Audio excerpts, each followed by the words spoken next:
श्री ओम नमः सिद्धेभ्यः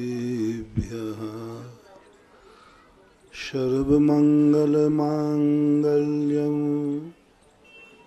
सर्वकल्याणकारकं प्रधानं सर्वधर्माणां जैनं जयतु शासनं जैनं जयतु शासनं। पंच परमेष्टि भगवान की, आचार्य श्री गुरुवर कुंद कुंद महाराज की, आचार्य श्री गुरुवर विद्यासागर महाराज की।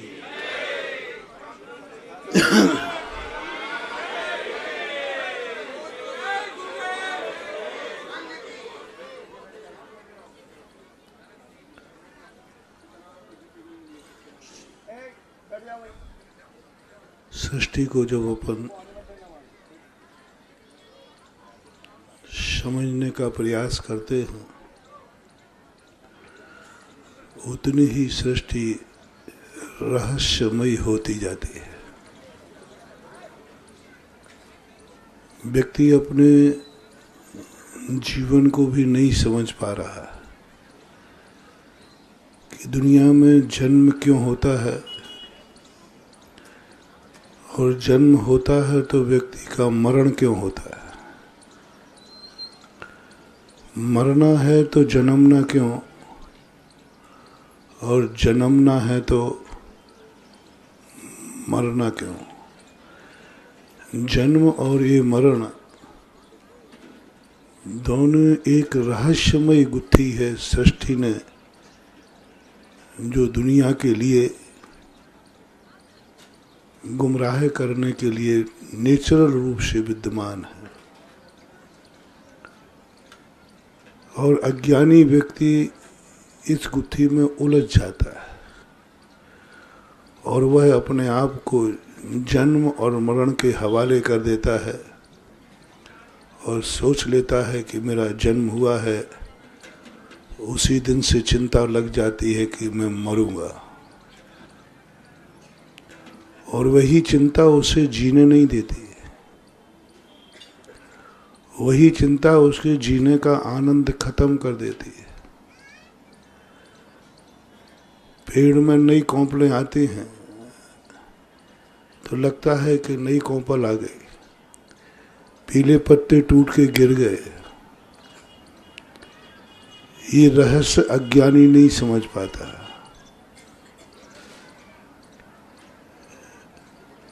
और जो ज्ञानी होते हैं वे हमें समझाते हैं तो सभी समझ नहीं पाते। संसार में दो व्यक्ति हैं, एक मूर्ख जड़ और अज्ञानी, और एक है चेतन ज्ञानवान।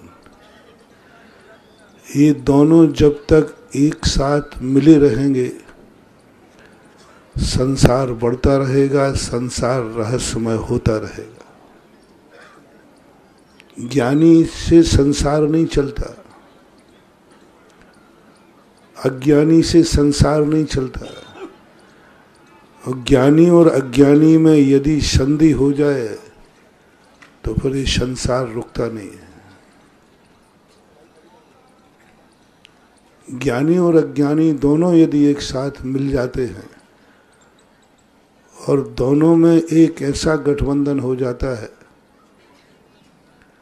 कि फिर संसार का कभी अंत का नाम ही नहीं रहता और ये रहस्य सुलझता नहीं।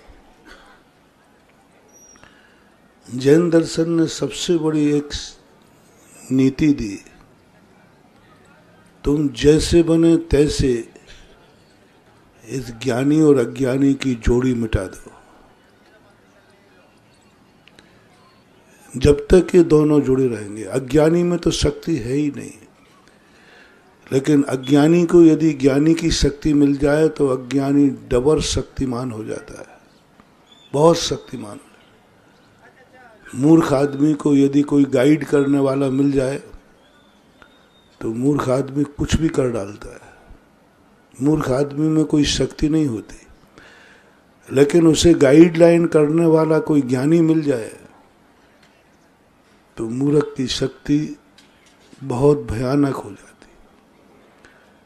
इस संसार में यही हो रहा है।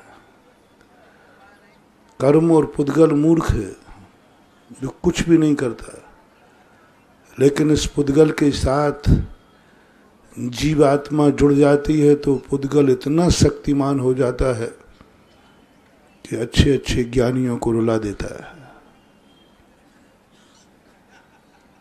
ज्ञानी की शक्ति मिल गई। ज्ञानी व्यक्ति जब मिल जाता है अज्ञानी से, मूर्ख से, फिर देखो इसकी शक्ति। मूर्ख तो मूर्ख ही होता है, उसके पास समझ नहीं होती, वो जो कुछ भी नाश करना चाहे कर देता है। इतनी बड़ी महाशक्तियां तद्भव मोक्षगामी श्री राम जैसी महाशक्ति को भी रुला दिया। कर्म में इतनी ताकत कहां से आ गई, जड़ में इतनी ताकत कहां से आ गई कि वो हमारी चैतन्य शक्ति को रुला देती है। छोटा सा एक वायरस कोरोना का फैला, सारा विश्व रो पड़ा। हर घर में, विश्व के हर घर में भय का भयानक रूप। हर व्यक्ति डरा बैठा है किस समय किसको क्या हो जाए। एक दूसरे से मिलकर जीने वालों ने हाथ मिलाना बंद कर दिया। तुम तो छोड़ो, जो दुनिया में कहीं डरने वाले नहीं थे, ऐसे निडर साधु भी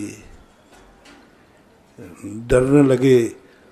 भक्त का हाथ पैरों की तरफ बढ़ता है, कांप जाती आत्मा, कोरोना बढ़ रहा है। तो बताओ, भक्त के हाथ पैरों की तरफ बढ़े तो कितना आनंद का क्षण था। जिस समय साधु के चरण छूने को तुम्हें मिले, उस क्षण के आनंद की बात करो। है? अरे जन्नत मिल जाती है, जन्नत। और उसमें आचार्य श्री को छूने और मिल जाए तो फिर तो बात ही क्या कहना। जन्नत क्या, सारी जन्नतें वही हैं। क्या हो गया है, क्या हो गया? भय के हाथ, भक्ति के हाथ बढ़ रहे हैं, लेकिन भयानक खौफ बीच में आ गया। खबरदार, छूने का प्रयास मत कर लेना। हम भी पैर खींच लेते, हम भी मना कर देते, मत छुओ। एक इतनी सम्यक दृष्टि, सत्य भय विमुक्ता, 7 भयों से मुक्त है, और एक छोटे से कोरोना के वायरस से भय का ख्वाब छाया हुआ है। जिस व्यक्ति को घर में कोरोना हो जाए, उसे घर वाले ही देखने नहीं जावे, पास ही नहीं जावे। जो हमारे भारत की ऐसी दशा थी कि यदि कोई घर में मर जाए तो कम से कम उसको दाग देने के लिए वो अमेरिका से आता था। दाग देते ना, घर का कोई बुजुर्ग दुनिया में कहीं हो आता था। यहाँ तो घर में मर गया तो दाग देने भी नहीं जा रहा मरघट पे। वो कहता एक छोटे से कीड़ा ने, एक छोटे से वायरस ने सारे विश्व की चैतन्य शक्ति को हिला दिया। सारी चैतन्य शक्तियां कांप गई,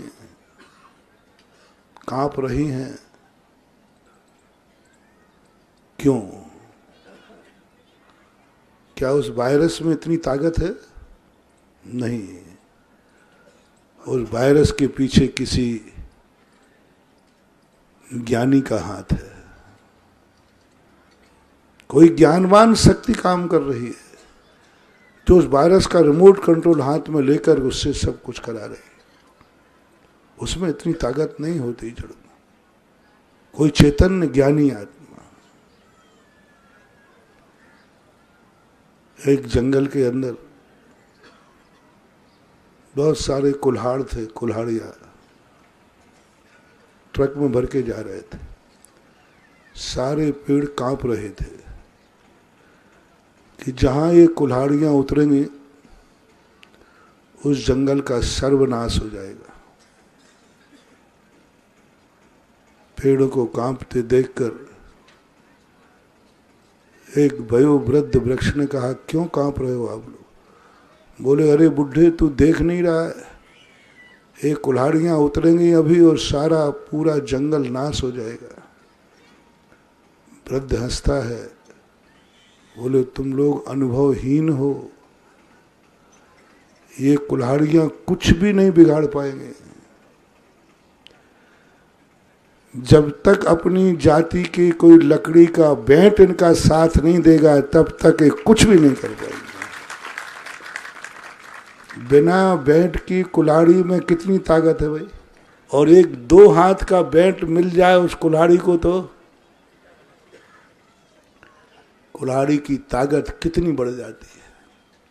आप खुद कल्पना करें, सबने देखा है। बिना बेंट की कुल्हाड़ी शक्तिहीन है, और एक बेंट मिल जाए तो जिसका बेंट है उसी का नाश करती है कुल्हाड़ी। कुल्हाड़ी का एक नेचर है, जो उसका साथ देती है उसी जाति का नाश करती है। लकड़ी साथ देती, लकड़ी का बेंट बनता है। कुल्हाड़ी उस लकड़ी का आलम्बन लेकर के लकड़ी का नाश कर देता है। हमारा भारत देश जब गुलाम हुआ था, किसी विदेशी शक्ति की मजाल नहीं है जो भारत की सीमा में प्रवेश कर जाए, लेकिन भारतीय व्यक्तियों को फूट डाल करके, इन्हीं का बेंट बना करके, और अंग्रेजों ने भारत को कत्लेआम कर डाला। जैन शास्त्रों में बस यही रहस्य खोजा है। दुनिया की कोई शक्तियां नहीं खोल पाई। दुनिया में हर दर्शन है, कोई दर्शनकार ने ये रहस्य नहीं खोला सृष्टि का कि एक छोटे से कीड़े, छोटे सा जड़ पदार्थ हमारा कैसे नाश कर देता है, हमें कैसे रुला देता है, महाशक्तियों को रुला देता है। ऋषभ देव को 13 महीने आहार नहीं मिलने दिया। तुम लोग कहते महाराज जी देश में बड़ी गरीबी है, कई लोग हैं जिनको 24 घंटे खाने को नहीं है। अरे भाई, एक युग ऐसा था, एक आत्मा ऐसी थी 13 महीने तक खाने को ढूंढ रही है, लेकिन 13 महीने तक खाने को नहीं मिला। और कौन सी छोटी शक्ति थी कि बड़ी शक्ति?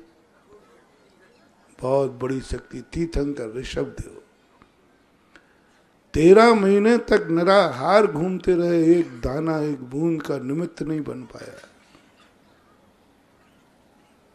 ऐसी ताकत कहां से आ गई जो तीर्थंकर को भी भटका दे, तीर्थंकर को भी भ्रमित कर दे, दुनिया को दिखा दे कि मेरे से बड़ा कोई तीर्थंकर नहीं है, मेरे से बड़ी कोई शक्ति नहीं है। ये ताकत उस जड़ में कैसे आ गई? पूज्यवर नेमीचंद महाराज कहते हैं, पूज्यवर पुष्पदंत भूत बली महाराज कहते हैं, जब जब कोई मूर्ख और चैतन्य शक्ति शक्तिमान दिखे, तुरंत समझ लेना इसके पीछे किसी चैतन्य ज्ञानवान शक्ति का हाथ है। जब कुल्हाड़ी दनादन काटती जाए पेड़ों को, तो समझ लेना कोई हमारी जाति वाला उस कुल्हाड़ी से मिल गया है। जब तुम्हारी जिंदगी में भी ऐसे ही अशुभ दिन आए, समझ लेना कोई शक्ति इनके पीछे है, कोई शक्ति काम कर रही है, कोई शक्ति इनको ऐसा संस्कार दे रही है। और मूर्ख व्यक्ति उसी शक्ति का आलम्बन लेकर उसी का नाश कर रही है, जिसकी शक्ति से वह शक्तिमान हो रही है। और यही स्थिति जानने के लिए जैनाचार्य ने कहा, समझो तुम कि वे शक्तियां कौन है। सारे दुनिया के दर्शनकारों ने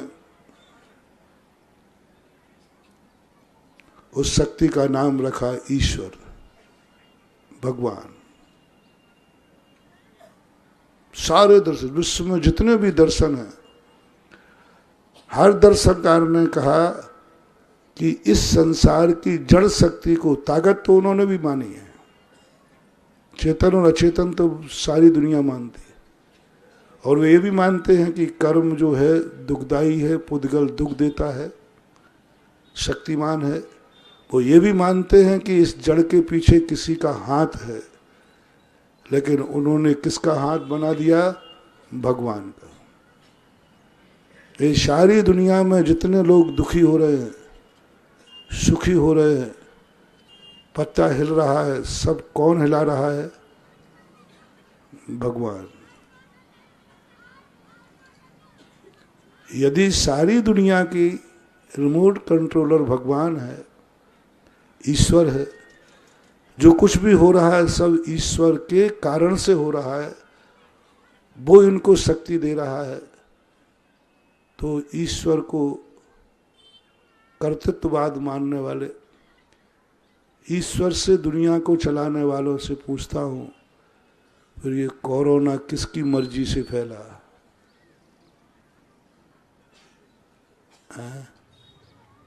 बोलो ना। ईश्वर की मर्जी से। ईश्वर इतना निर्दयी है, ईश्वर इतना कठोर है कि वो सारी दुनिया को ऐसा वायरस भेजे कि तबाही मच जाए और वो खुश होकर बैठे। भगवान तो दीनानाथ होता है, करुणा निधान होता है। भगवान की शक्ति तो बहुत पवित्र पावन होती है। वो तो किसी की आंख में आंसू देखना ही नहीं पसंद करता। भगवान की महान आत्माओं की सबसे बड़ी पहचान होती है कि वे अपने आंखों के आंसुओं की चिंता नहीं करते। उनकी आंख में आंसू आए उसका उन्हें कोई चिंता नहीं होती। उनका नेचर होता है वे किसी की आंख में आंसू देखना पसंद नहीं करते। और एक ऐसा ईश्वर है कि हर घर में तबाही मचाए हुए, हर घर को रुला रहा है। और एक ऐसा ईश्वर है कि ईश्वर को खुद को रोना पड़ रहा है। शक्तियां देखो। और कितनी बड़ी भूल हमने भगवान के स्वरूप को न पहचान कर भगवान जैसी शक्ति को जड़ और मूर्ख का साथ देने वाला सिद्ध कर दिया। संसार अपने आप में निंदनीय है और निंदनीय को संचालन कर रहा है बहुत पवित्र आत्मा। पवित्र महान आत्माओं की पहचान होती है, वे गंदे स्थान का संचालन नहीं करते, गंदे कार्यों का संचालन नहीं करते, वो तो गंदगी को समाप्त करते हैं। गंदगी को उनके हाथ में आते ही वो गंदगी रह नहीं सकती। और कैसा ईश्वर है, कैसा भगवान है जो इस गंदे संसार को चला रहा है, गंदे संसार का प्रवर्तन कर रहा है। और आप लोग भी कई बार बहुत, जब तुम्हारे बुरे दिन आते हैं तो एक ही बात कहते हो, भगवान की दृष्टि थोड़ी अभी हमारे ऊपर, भगवान नाराज दिखता है। कई बार तो लोग हमने सीधे कहते, महाराज जी आजकल आपका भी आशीर्वाद ठीक ठाक नहीं दिख रहा है। कोई नाराजगी हो गई हो तो क्षमा करना है,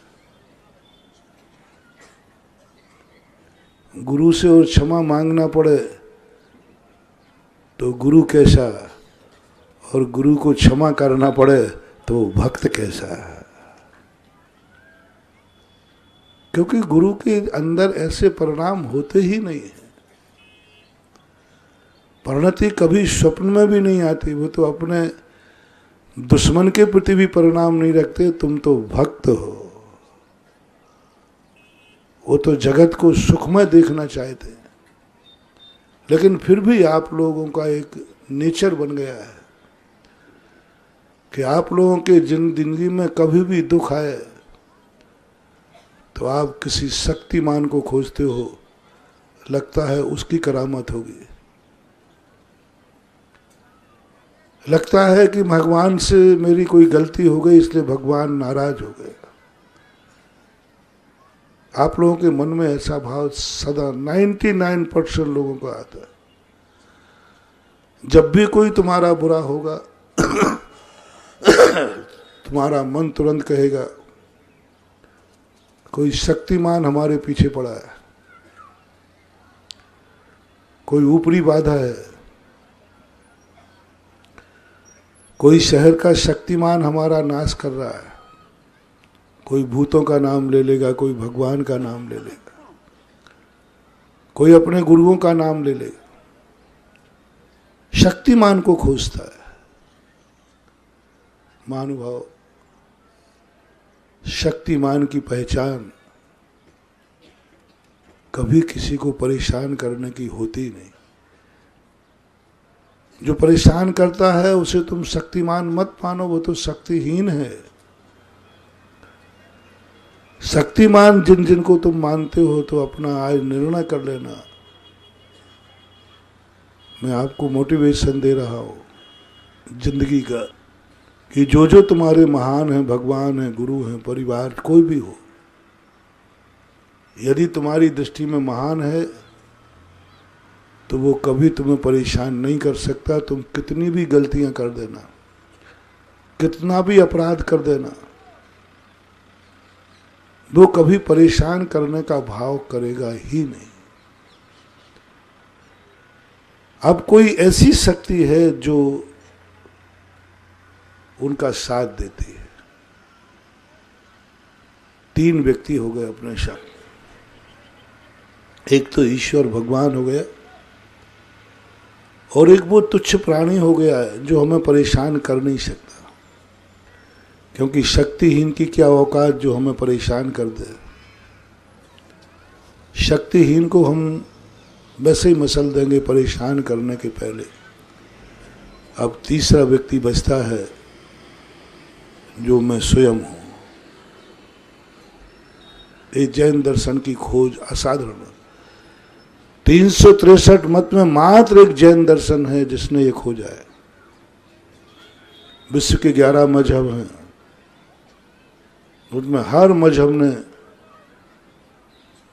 एक महाशक्ति भगवानों का नाम लेकर उनके ऊपर थोप दिया। ये सारा रिमोट कंट्रोल उनके हाथ में।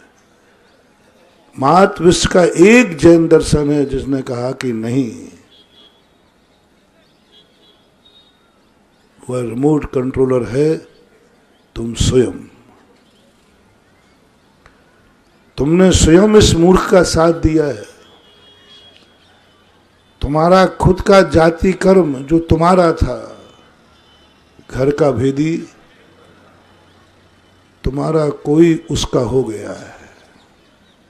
जो तुम्हारा है लेकिन साथ उसका दे रहा है। ये खोज सर्वज्ञ भगवान की है। हे महावीर के बिना, सर्वज्ञ के हुए बिना खोज कर ही नहीं सकता था। सर्वज्ञ प्रभु ही मात्र इस ज्ञान में उनके झलका। कोई तुम्हारा है जो उसके साथ है, जो तुम्हारा नाश कर रहा है। जो जड़, जो कर्म, जो संसार तुम्हें दुखी कर रहा है, खोजो उसको। कोई तुम्हारा है। कौन है वो? इसी को हमारे शास्त्रीय भाषा में भेद विज्ञान कहते हैं। भेद विज्ञान के दो रूप मानना। लोग कहते हैं महाराज ये भेद विज्ञान क्या है, ये तत्व दृष्टि क्या है। आप लोग सदा कहते हो तत्व दृष्टि रखो, वस्तु स्वरूप का चिंतन करो। जब भी कोई संकट आता है तो आप एक ही बात, हम लोग एक ही कहते हैं, वस्तु स्वरूप विचार खुशी से सब दुख संकट सहा करो, शांति से संकट को सहन करो, यही कहते हैं। वो वस्तु स्वरूप क्या है, वो तत्व क्या है, जिस तत्व के चिंतन से समता भाव आते। कुछ नहीं बंधु, एक छोटा सा शब्द है जो अभी मैंने कहा, जो तुम्हें परेशान कर रहा है वह नहीं कर रहा है, उसके पीछे किसी का हाथ। पहला निर्णय, पहला मंत्र लो जिंदगी का। जो कुछ भी तुम्हें, कोई भी हवाएं भी चल रही हैं, तुम्हें कोई गुंडा परेशान कर रहा है, तुम्हें कोई कर्म परेशान कर रहा है, एक्स वाई जेड, जिससे भी तुम परेशान हो, परिवार से, पड़ोस से, किसी से, एक्स वाई जेड परेशान तो हर व्यक्ति कहीं ना कहीं से है ही। तो पहला निर्णय करना, जो परेशान कर रहा है उस पर कभी क्रोध मत करना, क्योंकि उस पर क्रोध करने से कोई फर्क पड़ने वाला नहीं। जब भी कोई अपराध होता है दो रिपोर्टें तैयार की जाती है। एक रिपोर्ट, सबसे पहले किसी का सिर फोड़ दिया किसी ने, तो सबसे पहले कानून कहता है इसे डॉक्टर के पास ले जाओ, और डॉक्टर बताएगा कि इसका सिर किससे फूटा है। इसका सिर लाठी से फूटा है, तलवार से फूटा है, एक्स वाई जेड बता देगा। पर लाठी पर क्रोध मत करना, लाठी को सजा मत देना, दी भी नहीं जाती, लेकिन रिपोर्ट जरूर तैयार करना। बिना डॉक्टर की रिपोर्ट तैयार किए बिना अपराधी नहीं पकड़ा जाएगा। रिपोर्ट जरूर तैयार करना, लेकिन जिससे सिर फूटा है उस पर क्रोध नहीं करना, क्रोध किया भी नहीं जाता। रिपोर्ट जरूर तैयार करना, उस पर क्रोध करने से कोई फर्क पड़ने वाला नहीं। कुत्ते की जाति होती है, कुत्ते को तुम लाठी मारना, वो लाठी को पकड़ लेता है, लाठी को पकड़ लेता है, दूसरी लाठी फिर पड़ जाती है, तीसरी फिर जाता है, क्योंकि दुनिया में लाठियों की कमी नहीं है। जैन दर्शन कहता है कुत्ते की जाति मत बनाओ अपने आप को, ये कर्मों को दुष्ट मत कहो, इस संसार को दुष्ट मत कहो। जो तुम्हें दुख दे रहा है इसको दुखी, इसके प्रति क्रोध मत करो, तुम और दुखी होते जाओगे, कभी दुख का अंत नहीं आएगा। लेकिन समझना जरूर कि सिर लाठी से फूटा है। समझना जरूर हमारे लिए तत्वार सूत्र के अध्याय को समझना कि ये जो मुझे दुख मिल रहा है ये कर्म से मिल रहा है, जड़ से मिल रहा है, अचेतन से मिल, इसको समझना जरूर, क्योंकि इसको नहीं समझोगे तो विपाक विषय धर्म ध्यान नहीं होगा। समझना, लेकिन इस पर कभी क्रोध नहीं करना, जिसको मैंने प्रारंभ में कहा था। कांटा लग जाए तो कांटे पे क्रोध मत करना। कर्म तुम्हें बहुत दुख देवे, कभी कर्म पर क्रोध नहीं करना। कई लोगों ने कर्मों को बहुत गालियां दी, बहुत बड़ा बोला, कहा क्या फर्क पड़ने वाला है। शेर बनो, शेर को कभी लाठी मारना, वो लाठी को नहीं पकड़ता, किसको पकड़ता है? वो लाठी की चिंता ही नहीं करता, मारो जितने मारना है। ना तो लाठी की चिंता करता, ना तीर कमान की चिंता करता, ना तलवार की चिंता करता। वो तो अपनी दृष्टि किस पे टिकाता है? ये लाठी के पीछे जरूर, क्योंकि शेर जानता है लाठी में इतनी ताकत कहां से आई, इसके पीछे किसी का हाथ है, इसके पीछे किसी का हाथ है। और वो शेर उस हाथ चलाने वाले को लाठी की फिक्र ही नहीं करता। तीर छोड़ते जाओ, वो तीर को कभी नहीं पकड़ेगा। कुत्ते को तीर पकड़ लेगा, कुत्ते पे तीर चलाना, वो तीर को मुंह में दे लेगा, दूसरा तीर फिर आ जाएगा। लेकिन शेर तीर की परवाह नहीं करता, इसलिए उसको राजा कहा जाता है। जंगल का राजा इसलिए नहीं है वो कि वो ताकतवान होता है, शक्तिमान होता है। सारे जानवरों के जो नेचर हैं, उसमें नेचर है जो शेर का नेचर है। लोग कहते वो शक्तिमान होता है इसलिए वो शेर राजा है, नहीं, वो बुद्धिमान होता है। कभी भी कोई भी शेर, और वो जानता है कि मेरी मौत तीर से होगी, वो जानता है मेरा सिर लाठी से फूटेगा, लेकिन वो लाठी को नहीं पकड़ता। वो तुरंत जान जाता है लाठी में ये ताकत आई है, इसके पीछे कोई है, उसको खोज करके उस पर झपटा मार देता है, तीर आना बंद हो जाते हैं। क्योंकि चलाने वाला खत्म हो गया तो तीर अब कहां से आएगा। और तीर को पकड़ लेते, एक के बाद एक तीर आते गए। अपन को भी महानुभाव, इन तीरों की चिंता मत करो, समझो जरूर।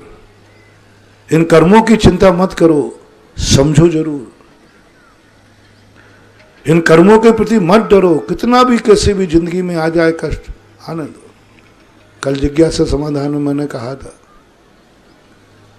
संसार में तुम्हें जो कुछ भी मिले तुम खुश रहना, तुम खुश रहना। तुम उन पर कभी क्रोध नहीं करना। तुम्हारा दूसरा भेद विज्ञान है, एक निर्णय करना है, इसके पीछे किसी का हाथ है। मंत्र बनाओ, जो भी हमारी जिंदगी में आ रहा है सुख दुख, उसके पीछे किसी का हाथ है। अब वो किसका हाथ है ये अपन दूसरे नंबर पर लेते। पहला तो निर्णय करो, पहले तो अपने कुत्ते जाति का जो नेचर बना है अपना, इसको छोड़ो। निमित्त को दोष देने की जो आदत बन गई है, इसने मेरा ऐसा कर दिया, इसने मेरा ऐसा कर दिया, ये मेरी जिंदगी में बहुत दुख दे रहा है, ये सामने खड़ा है इसलिए मुझे गुस्सा आ रहा है, ये यदि मेरी जिंदगी से हट जाए तो मैं सुखी हो जाए। बोलो ये परिणाम होते हैं कि नहीं? हमारी कितनी गंदी आदत बनी। हमारे जीवन में कुछ भी हो जाए हम किसी न किसी को दोषी ठहराते। खोजना शुरू करो, आदत डालो, संस्कार डालो, थोड़ा सा तत्व चिंतन करने का अभ्यास डालो। जब भी तुम्हारा मन विकलित हो और जो विकलित करने वाला सामने बैठा है, तो भी तुम कहना नहीं, ये नहीं हो सकता, इसके पीछे किसी का, ये नहीं हो सकता। एक निर्णय बन लो, जो कुछ भी हो। किसी ने तुम्हें थप्पड़ मार दिया, तुम नेचर बदलो। देखो इसने तुम्हें ये नहीं मार सकता, इसकी हिम्मत नहीं हो सकती, इसके पीछे किसी का, उसको पकड़ना है। बस वहां पहुंचना है अपन को, कुछ नहीं करना। जैन दर्शन जैसा सरल दर्शन कुछ है नहीं, लेकिन जैन दर्शन इतना सरल है, इतना सरल है, जितना कि ज्योमेट्री में सरल रेखा खींचना सरल है। वक्र रेखा होती है ना, और एक सरल रेखा होती है। नाम सरल रेखा है लेकिन खींचना, नाम वक्र रेखा है और खींचना क्या हो गया? वक्र रेखा बालक भी खींच देगा, लेकिन सरल रेखा, नाम सरल रेखा है, लेकिन उस सरल रेखा को खींचने के लिए कितना आयाम। पहले टेबल चाहिए, टेबल के चारों कोने हिलना नहीं चाहिए, उसके बाद पेपर चाहिए, पेपर भी खिसकना नहीं चाहिए। सब कुछ ठीक हो गया, स्केल पट्टी चाहिए, स्केल पट्टी भी बिल्कुल सही हो, या सब कुछ ठीक होकर के भी पेंसिल सही हो, ये सब कुछ ठीक होकर के भी हाथ कांप रहा हो तो नाम क्या है? और काम थोड़ा सा भी यदि हाथ कांप गया, सरल रेखा का, तो जैन दर्शन सरल रेखा के समान सरल है, लेकिन उसको समझना और जीवन में उतारना बहुत कठिन है, बहुत कठिन है। थोड़ी सी कांप गए, खत्म हो जाता है। कितना सरल है, कितना सरल है। जब भी तुम्हारी जिंदगी में कोई भी व्यक्ति दुख का कारण बने, तुम्हारे मन में तुरंत एकदम सडनली, प्री प्लानिंग नहीं, सोचना नहीं, तुरंत तुम्हारे मन में भाव आ जाए, ये व्यक्ति मुझे दुखी कर नहीं सकता। कोई कहे कर्म नहीं, कर्म मुझे दुखी कर नहीं सकते, क्योंकि कर्म चेतन है कि जड़ है? तो जड़ में इतनी अकल कहां से आई? कर्म मुझे दुखी कर नहीं सकता, क्योंकि कर्म जड़ है। जड़ में इतनी अकल कहां से आई कि मुझे दुखी कर दे? इस कर्म के पीछे किसी का हाथ है। कर्म के पीछे कर्म नहीं चल सकता। लाठी सिर नहीं फोड़ सकती, लेकिन सिर तो लाठी से ही फूटा है ना। डॉक्टर ने क्या रिपोर्ट दी? डॉक्टर ने रिपोर्ट क्या दी? सिर फूटा है। सिर लाठी से ही फूटता है, और अपन को निर्णय क्या करना है? लाठी सिर फोड़ नहीं सकती। मोटिवेशन पहला निर्णय, रिपीट करता हूं, पहला निर्णय, सिर लाठी से ही फूटा है। दूसरा निर्णय, लेकिन लाठी सिर फोड़ नहीं सकती। विरोधाभास है ना, विरोधाभास। इसमें चूक यदि तुमने कर दी, नहीं लाठी से सिर नहीं फूटा, कर्म हमें दुख नहीं देते, कांटा मुझे दुख नहीं दिया, तो ये सब तुम्हारा बहुत गलत हो जाएगा, मिथ्या हो जाएगा, डॉक्टर की रिपोर्ट मिथ्या हो जाएगी। पहला निर्णय करो, सिर लाठी से ही फूटा है। सिर लाठी से ही, एक उदाहरण दे रहा हूं, XYZ पर लगा लेना। मैं दुखी हूं तो कर्म से ही हूं, बिना कर्म के कोई दुखी हो ही नहीं सकता। पहला निर्णय, बिना कर्म के दुखी हो नहीं सकता, बिना लाठी के सिर फूट नहीं सकता। लेकिन दूसरा निर्णय, ये तो सारे विश्व का निर्णय है, हर दर्शनकार का निर्णय है, हर व्यक्ति जानता है। डॉक्टर की रिपोर्ट सबके सामने है, हर व्यक्ति डॉक्टर है, हर व्यक्ति डॉक्टर है। यही तो मैं कह रहा हूं, यही भूल पड़ी है हमारी। हम यही बात कह के सर लाठी ने फोड़ा, लाठी से फूटा, लाठी से फूटा, ये सत्य है, ये सत्य है, इसको कभी संदेह मत करना। लेकिन यदि यहीं आप रुक गए तो आप तैयार रहिए, फिर से सिर फूटने वाला है। फिर से तैयार रहिए, दूसरी लाठी आने ही वाली है। कुछ सत्य ऐसे होते हैं जो हमें संकट में डाल देते, सत्य ऐसे होते हैं जो संकट में डाल देते हैं।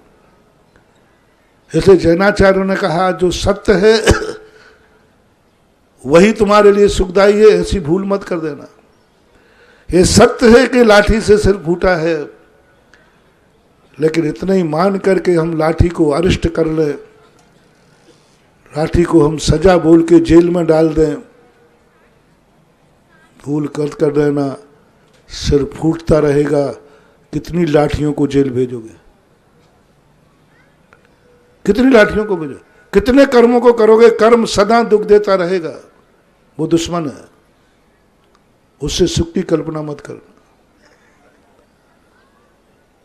तुरंत कानून कहता है, डॉक्टर की रिपोर्ट मिल गई, अब पुलिस की रिपोर्ट तैयार हो गई, उसको सील्ड कर देता है लाठी को, और पुलिस किसको ढूंढती है ना। लाठियां तो बहुत जल्दी मिल जाती हैं, लाठी वाला नहीं मिलता। शस्त्र तो मिल जाता है लेकिन शस्त्र चलाने वाला नहीं मिलता। ये जैन दर्शन ने खोजा है। जैन दर्शन आल्सो पुलिस की रिपोर्ट। पुलिस कहेगी मुझे वह चाहिए, लाठी में ये ताकत कहां से आ गई?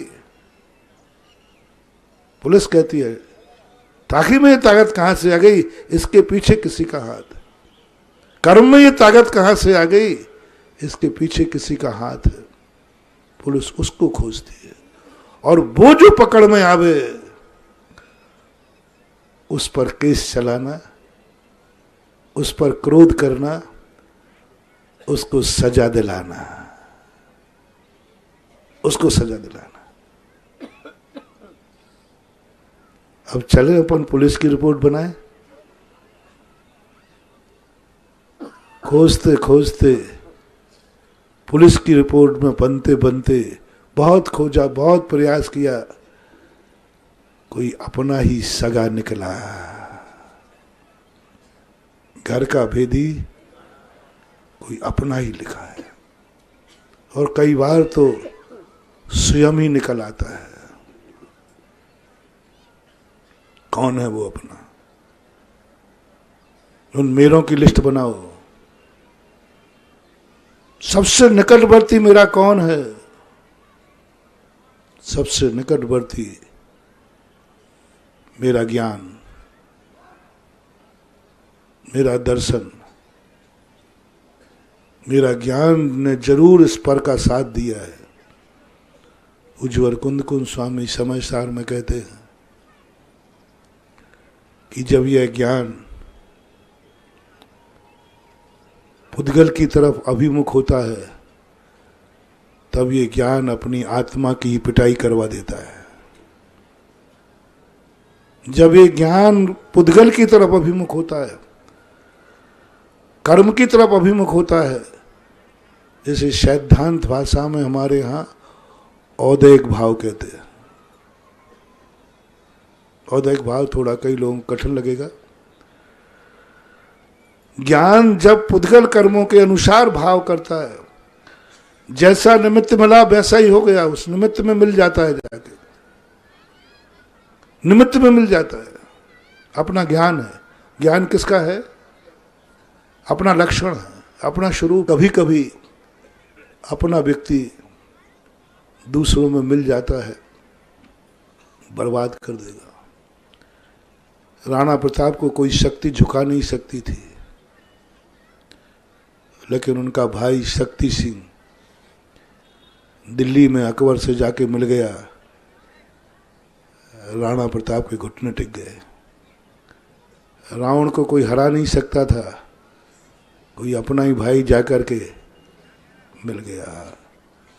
ये समय सार में पूज्यवर कुंद स्वामी ने पकड़ा कि वह स्थिति उसको पकड़ो, वह जाकर के ज्ञान पर के साथ मिल गया, और वो पर के साथ मिलकर के जैसा पर परिणाम करा रहा है वैसा कर रहा है। वो हमारी बात नहीं मान रहा है, अब वो पर की बात मान रहा है। अकबर ने शक्ति सिंह को सेनापति बना दिया। मैं तुम्हें सेनापति बनाता हूं, जाओ चित्तौड़ जीत लोगे, चित्तौड़ की गद्दी पर तुम बैठ जाओगे। तुम कभी जिंदगी में गद्दी पर नहीं बैठोगे, क्योंकि तुम छोटे भाई हो, लेकिन तुम जीत लोगे तो तुम्हें गद्दी दे दूंगा।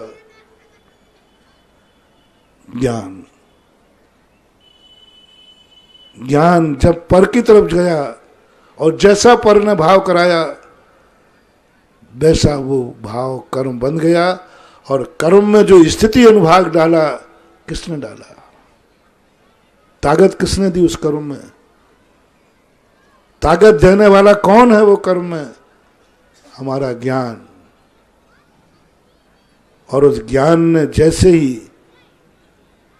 पर की तरफ से अपना प्रहार किया, रो पड़े। राणा प्रताप भाग चुके, अपनी आत्मा भी भागती है। अब ये निर्णय, दूसरा भेद विज्ञान अपन को हुआ, ज्ञान, दर्शन। इतना ही करके मत छोड़ देना। फैसला करना है यह कि अपना व्यक्ति पराया हुआ क्यों। ये तो हमें खोज में कई बार मिल जाता है। ये तो आप लोग भी जानने लगे हैं कि हमें कोई परेशान कर रहा है, उसके पीछे किसी का हाथ है। वो कौन है ये भी पता चल गया, लेकिन निर्णय ये करना है, कुंद कुंद स्वामी कहते हैं, जब अपना व्यक्ति था तो पराया हुआ क्यों। किसका था व्यक्ति? बोलो ना, सब बोलो ना। फिर पराया क्यों हुआ? भाई किसका था? विभीषण भाई किसका था? फिर से बोलो, पराया क्यों हुआ? क्या बात है, मानवा। हम दोष दे देते कि ये विभीषण है गड़बड़ करने वाला, विभीषण गड़बड़ करने वाला है। नहीं, विचार करो, कुंद कुंद भगवान का यह असाधारण खोज है कि अपना व्यक्ति पराया हुआ क्यों, इस पर सोचो। क्या विभीषण जन्म से पराया था? विभीषण पराया हुआ या पराया होना पड़ा? विभीषण पराया हुआ या पराया होना पड़ा? क्यों? भूल विभीषण की या रावण की? रावण कौन है?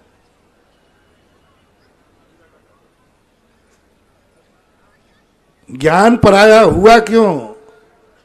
ज्ञान मेरा था,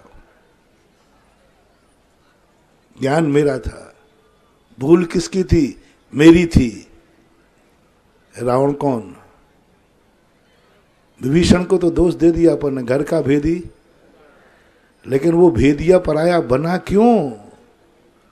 भूल कहां थी रावण की? शक्ति सिंह जैसा भाई, शक्ति सिंह जैसा भाई दुनिया में मिलने वाला नहीं है।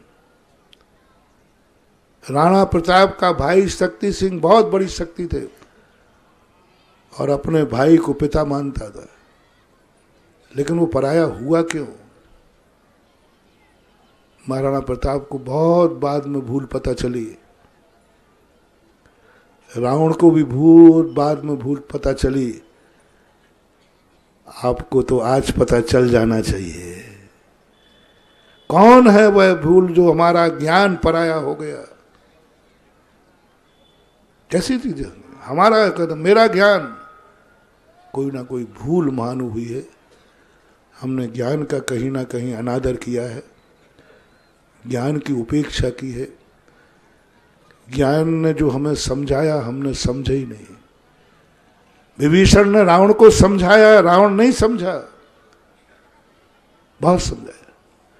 ऐसे ही हमारा ज्ञान हमारी चेतन आत्मा को समझाता है, हम नहीं समझते और ज्यादा समझाने गया पास में तो एक लात मार देते हैं और फिर हम कहते हैं विभीषण पराया हो गया। पराया हुआ नहीं, पराया हमने कर दिया। हर व्यक्ति एक परेशान है। सोच के कितने लोग हैं जो अपने मन से परेशान हैं।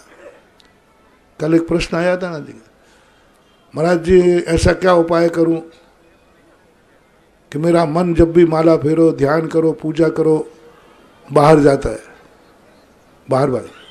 तो मैं पूछता हूं कि मन है किसका है? पराया मन हो तो मैं उसे ठिकाने लगा दूं। सब लोग बताओ तुम्हारे पास जो मन है ये मन किसका है? पड़ोसी का हो तो मैं ठिकाने लगा, नाम बताओ महाराज ये पड़ोसी का मन परेशान, मन किसका है? कैसी भूल है मानुआ, मेरा मन और मैं परेशान। मन मेरा है और वो बातें लाता है जो मैं नहीं सोचना चाहता हूं, वो कार्य करता है जो मैं करना नहीं चाहता हूं, वो मैं माला फेरना चाहता हूं, बाजार जाना चाहता हूं, तो तुम्हारा कहां हुआ? मेरा मन और मेरे लिए परेशान कर रहा है, मेरा भाई मेरे लिए परेशान कर रहा है, मेरा ज्ञान मेरे लिए परेशान कर रहा है। किसकी भूल है? कुंद कुंद स्वामी कहते मन मेरा है और मैं मन से परेशान हूं। आंखें किसकी हैं? जल्दी बोलो। आंखें, लोग कहते महाराज जी कई बार आंखें वो देख लेती जिसको हम देखना नहीं चाहते, जिसको हम फूटी आंख से नहीं देखना चाहते, आंख उसी को देख लेती है। तुम्हारी आंख ऐसा क्यों करती है? आंख किसकी है? तो तुम्हारे अनुसार चलना चाहिए ना। आंख तुम्हारी वही देखेगी जो तुम देखना चाहते हो। है कोई दुनिया में ऐसा व्यक्ति जो दावा कर दे कि मेरी आंख वही देखेगी जो मैं देखना चाहता हूं? लेकिन आंख पता नहीं। ये कान कल कहे थे ना मैंने, ये कान किसके हैं? पर वही क्यों नहीं सुनते जो तुम सुनना चाहते हो? 24 घंटे में कितनी बातें हैं जो तुम्हारे कान सुनते, जो तुम्हें पसंद नहीं है। किसने सुना है? कानों ने। किसके हैं कान? तो तुम्हारे कान पराये कैसे हो गए? किसकी भूल है? क्यों ऐसा हो रहा है कि जो मैं सुनना नहीं चाहता हूं और कान मेरे मेरे अपने कानों पर बस नहीं है कि हे कान तुम वही सुनोगे जो मैं सुनना चाहता हूं, क्योंकि तुम मेरे हो। आंखें वही देखेंगी जो मैं देखना चाहता हूं, क्योंकि आंखें मेरी है। मन वही सोचेगा जो मैं सोचना चाहता हूं, क्योंकि मन मेरा है। मैं वही बोलना चाहूंगा जो मैं बोलूंगा, कुछ भी नहीं बोलूंगा। जो मैं चाहूंगा वह होगा। लेकिन ऐसा हो नहीं रहा है। अपने ही सब पराये हो गए। जब जो तुम्हें, जो तुम्हारा से तुम परेशान हो, उसमें यदि मेरा है, जिन को तुम मेरा लगा रहे हो, यदि वो तुम्हारे पराये हो गए, तुम्हारे अनुसार नहीं चल रहे, तो महानुभाव लो आज फैसला करता हूं, तुम्हारी बर्बादी निश्चित है, तुम्हारा नाश निश्चित है। बने रहो तुम रावण, बने रहो राणा प्रताप, बने रहो कि चैतन्य आत्मा भगवान स्वरूप। क्योंकि सबसे बड़ी भूल क्या है? हमारा ही पराया हो गया, हमारा ही पर का साथ दे रहा है। अब कुछ भी चिंता मत करना। अब विनाश की माला गिनो, विनाश की माला गिनो। अब लंका का नाश की माला गिनो, क्योंकि अब अपना, यही तो कहा था रावण के माली ने, रावण अब तू नहीं बचेगा, तेरा नाश होगा। बोले क्यों? बोले तेरा अपना भाई अब पराया हो गया। एक शब्द कहा था माली ने, तेरा अपना भाई पराया हो गया, इसलिए अब तू नहीं बचेगा, तेरा नाश निश्चित है। राणा प्रताप का भी यही हुआ। राणा प्रताप अब तुम नहीं बचोगे। दुनिया की कोई सागर दुश्मन तुम्हारा कुछ भी नहीं मिटा सकता, लेकिन तुम मिटे बिना नहीं रहोगे, क्योंकि तुम्हारा खुद का भाई पराया हो गया। आज कुंद कुंद भगवान घोषणा करते हैं कि तुम्हारा नाश निश्चित है, कोई नहीं बचा सकता, कोई भी नहीं बचा सकता, क्योंकि जो तुम्हारे हैं वे सब, बोलो ना, तुम्हारा ज्ञान किसको जान रहा है? ज्ञान मिला था अपने को जानने के लिए, आत्मा को जानने के लिए, और किसको जान रहा है? पराया हो, मिटना निश्चित है। तुम्हारा मन तुम्हारे अनुसार नहीं है, तुम्हारी आंखें, तुम्हारे कान, सब कुछ तो तुम्हारा। ऐसा बताओ कौन है जो तुम्हारा, जो तुम्हारे साथ है? कई लोग कहते महाराज जी हमारा तो कोई नहीं। कई दुर्भाग्य तो ऐसे हैं जो कहते मेरा भाई भी मेरा, और दुर्भाग्य बताओ, कई दुर्भाग्य ऐसे आते, महाराज जी, मैंने कहा भाई और कोई साथ नहीं है तो मम्मी पापा तो साथ हैं, बोले महाराज जी वो भी क्या बात महानुभाव, क्या बताओ, जन्मदाता भी तेरे साथ नहीं है, उस दुर्भाग्य को दुनिया में कोई बचाने वाला नहीं है। कई लोग आते, मैंने कहा भाई तेरे माँ बाप तो है, भाई नहीं साथ दे रहा है, रिश्तेदार साथ नहीं दे, कोई, बोले माँ बाप, बोले महाराज जी वो भी मेरे साथ नहीं है। क्या बात महानुभाव, माँ बाप भी साथ नहीं है, मिटना निश्चित है। तेरी किस्मत तो साथ दे रही है, बोले वो भी साथ नहीं दे रहा है? तो भगवान तो साथ है तेरे, बोलते बोलते बोलते बोलो भाई बोलो, भगवान तो साथ है, बोलो हिम्मत से बोलो, अंदर की बोलो, अंदर की बोलो, वो भी साथ नहीं है। क्यों? भगवान भी साथ नहीं है। हाँ, भगवान भी साथ नहीं है तेरे। अंदर चेतना से पूछना, आवाज आएगी, नहीं साथ है। क्यों? क्यों? ऐसी क्यों? क्योंकि भगवान ने जो कहा वो मैंने नहीं किया, तो वो मेरे साथ कैसे होगा? ना मैं भगवान का दर्शन करने जाता हूं, ना अभिषेक करता हूं, ना पूजन करता हूं, ना षड आवश्यक करता हूं। भगवान ने जो जो उपदेश दिए मैंने एक भी नहीं मानी, और एक भी जिसकी बात नहीं मानता है वो पराया हो जाता है। बोलो अब भगवान तुम्हारा है कि नहीं? अंदर से पूछना। मैंने पहले ही कह दिया, जिसकी बात मानोगे वो तुम्हारे साथ है, और जिसकी बात नहीं मानोगे वो तुम्हारे, विभीषण की बात रावण ने नहीं मानी, पराया हो गया। अब बोलो तुम्हारा भगवान की बात तुम मानते हो क्या? जल्दी बोलते जाओ। नहीं मानते तो भगवान कौन हो गया? जब भगवान ही पराया हो गया, अरे बेटा, तो अब तुझे दुनिया में कौन बचाने वाला है? कौन बचाने वाला है? बहुत करुणा दया करके कह रहा हूं, कम से कम दुनिया में कोई साथ दे या ना दे, गर्व से कह सको भगवान मेरे साथ है। क्योंकि मैंने भगवान को कभी नाराज नहीं किया, मैंने भगवान को कभी नाराज नहीं किया, मैंने भगवान के कभी प्रतिकूल नहीं चला, भगवान की आज्ञा का मैंने उल्लंघन नहीं किया। भगवान ने जिस तरीके से जीने को कहा मैं उसे जिया।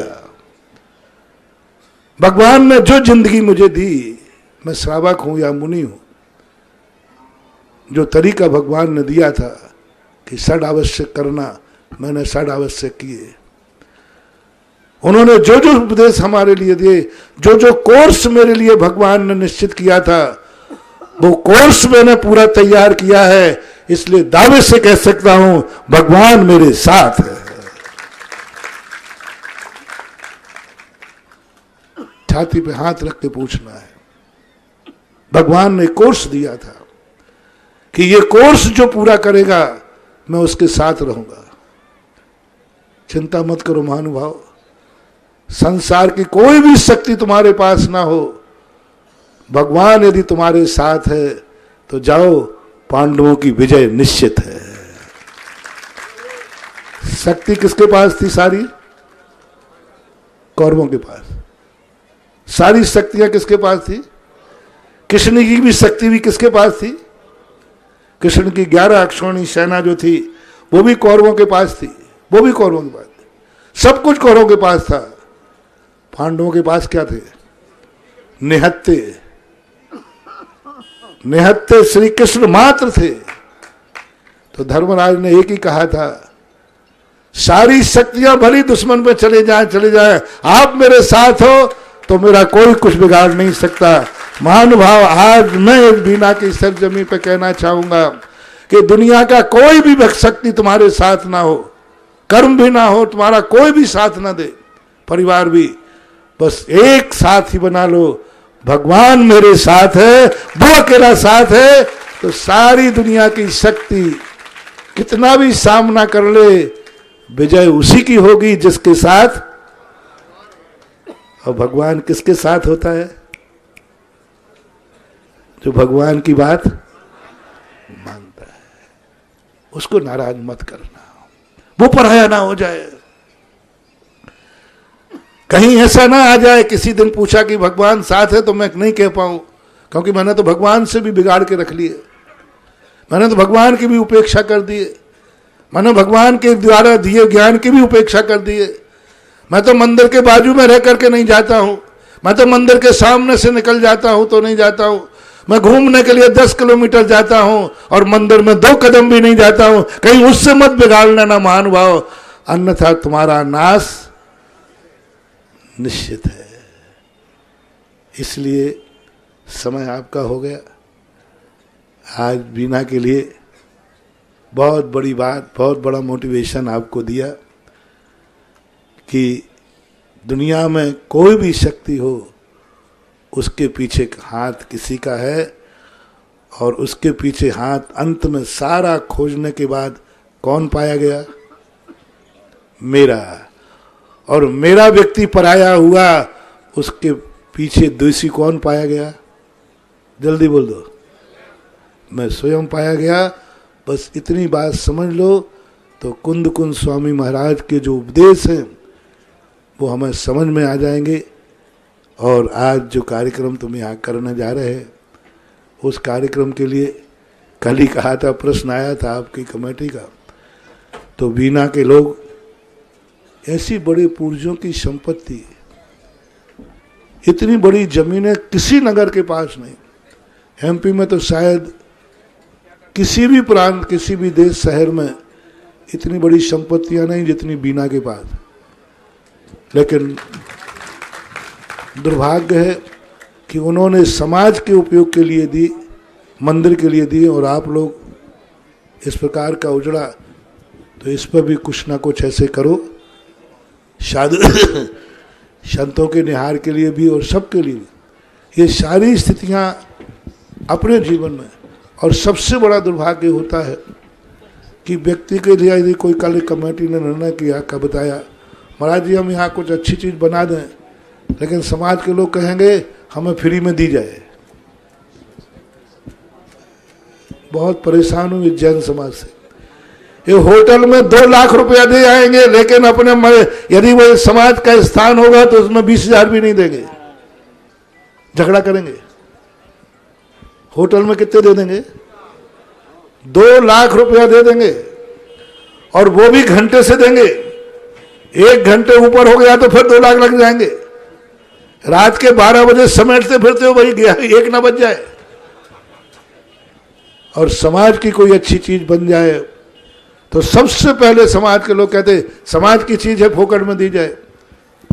अरे भाई, होटल में तुम 2 लाख रुपया दे के आए, वो होटल वाला लेकर के पाप ही करेगा, और धर्म की, समाज की चीज के 2 लाख दोगे तो 2 लाख से 4 लाख का कोई अच्छा काम ही होगा।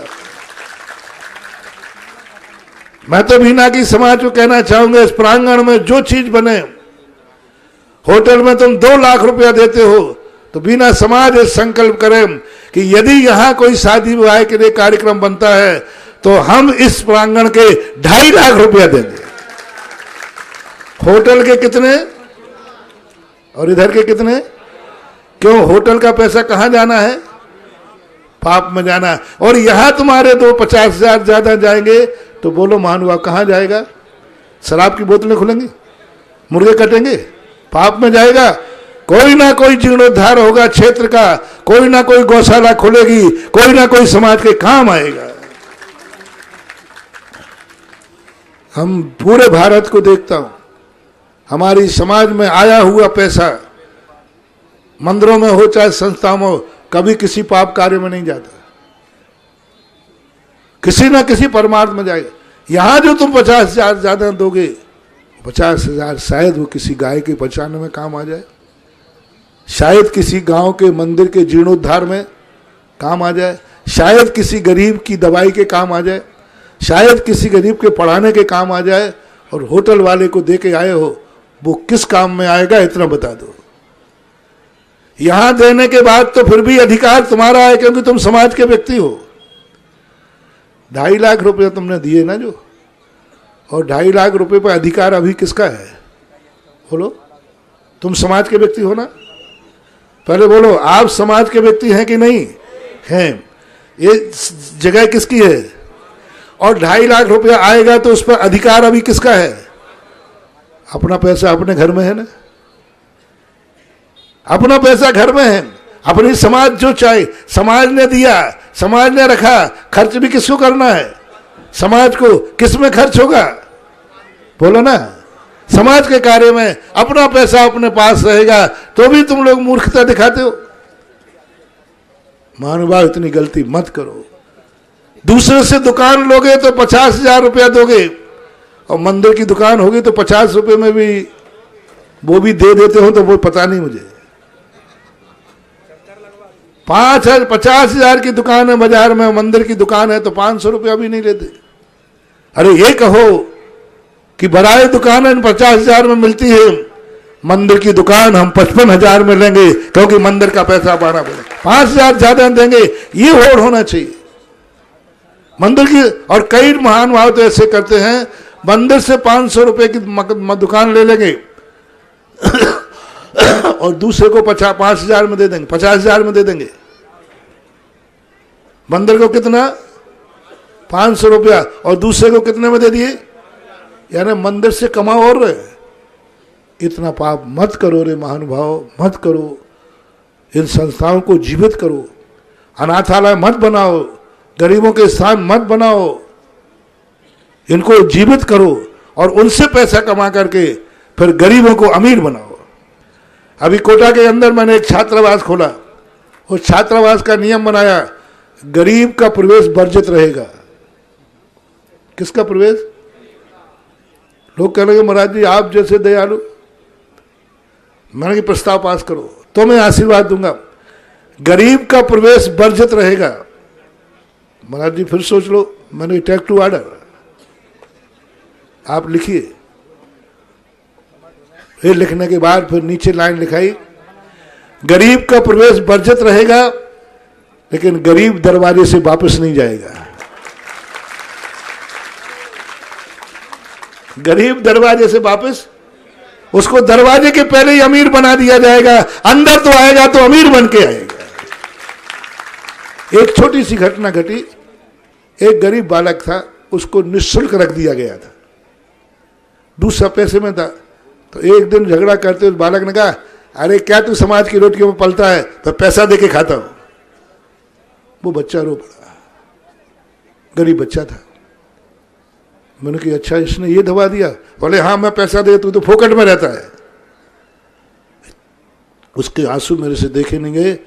उस दिन से मैंने कहा मेरी छात्रावास में कभी गरीब का प्रवेश नहीं होगा।